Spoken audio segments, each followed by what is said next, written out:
ఇండియాలోనే most expensive song. ఈ song set వేయడానికి 2 years పట్టింది.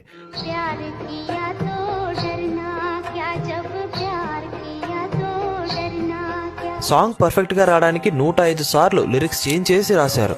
1960లో రిలీజ్ అయిన ఈ సినిమా బడ్జెట్ 1.5 కోటి. కానీ ఈ సాంగ్ బడ్జెట్ మాత్రమే ₹1 కోటి.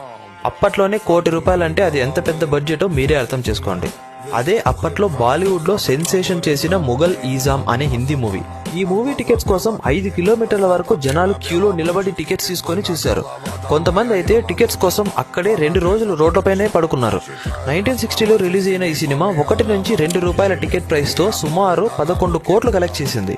అదే ఇప్పటి ఇన్ఫ్లేషన్ ని బట్టి చూస్తే దాదాపు 3,650 కోట్ల నుంచి 4,000 కోట్ల పైమాటే అన్నమాట. అప్పట్లో ఇది ఇండియన్ సినిమా చరిత్రలోనే బిగ్గెస్ట్ రికార్డ్. ఇలాంటి మూవీస్ ఏమైనా మన తెలుగులో ఉన్నాయా? అయితే కమెంట్ చేయండి.